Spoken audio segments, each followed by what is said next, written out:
juste du calme puis du dégoût. Y a comme un monde qui se dessine, un renouveau au goût de ta peau, comme l'oubli qui nous fait des signes, mon univers en porte-à-faux.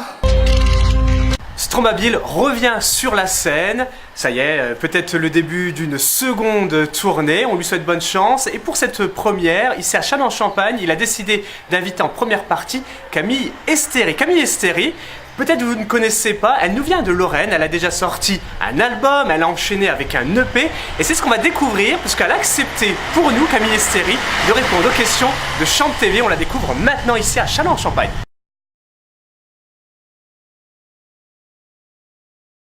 Les musiques que j'ai eu l'habitude d'écouter quand j'étais plus jeune, c'était des groupes de hard rock comme Scorpion, Saxon, ou alors des groupes comme Queen, Journey, plus symphoniques.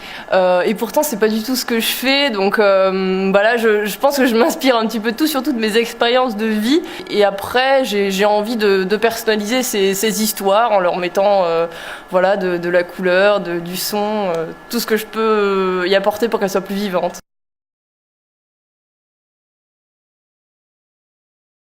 Mais je pense que chaque histoire, aussi belle ou aussi triste et abominable qu'elle puisse être, mérite d'être racontée, d'être mise en lumière. Parce que même si en soi, l'histoire peut paraître affreuse, en fait, ce qu'il faut se dire, c'est qu'il y a une personne derrière, une personne qui a souffert, qui a vécu, qui a ressenti des choses. Et c'est ça dont j'ai envie de parler, c'est de la personne derrière chaque histoire.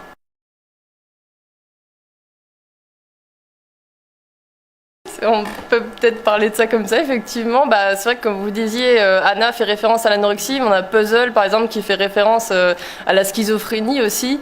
On a Tomber la nuit, qui parle un petit peu des états dépressifs ou des états délirants. Enfin, c'est un petit peu un mismatch de tout ça, de tout ce que j'ai pu voir ou de ce que j'ai pu vivre également dans ma vie personnelle, parce qu'il y a des histoires d'amour qui sont reliées directement à ce que j'ai vécu moi-même ou à ce que d'autres ont pu vivre. J'ai une chanson qui parle du viol, en fait, qui est reliée à l'histoire d'une de mes amies.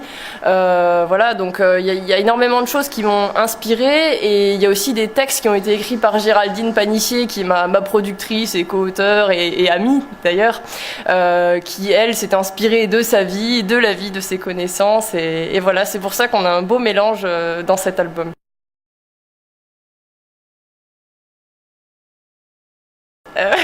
Alors comme je dis toujours, je ne prends pas d'amphétamine, je prends un petit peu de jus de citron le matin, mais c'est tout.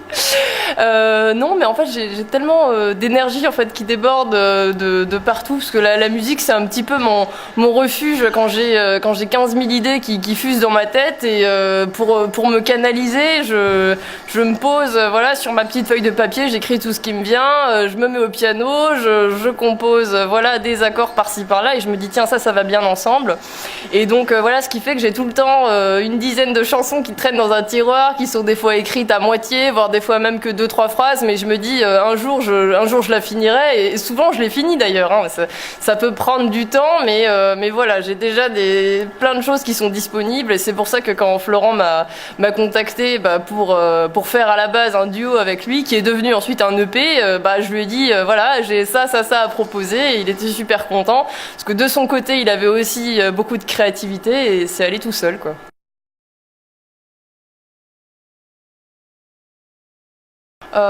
Je chantais Laurie quand j'étais gamine, comme beaucoup de filles de ma génération, j'imagine.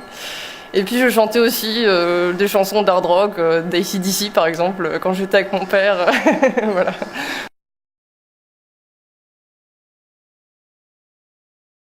Alors, Camille Estéry, c'est un produit de la créativité, puisque le nom en lui-même a été créé à la base d'un anagramme une anagramme, à la base de mes deux prénoms, Christelle et Marie. Donc c'est un petit peu ma seconde personnalité artistique par laquelle je m'exprime, dans les textes, dans la musique.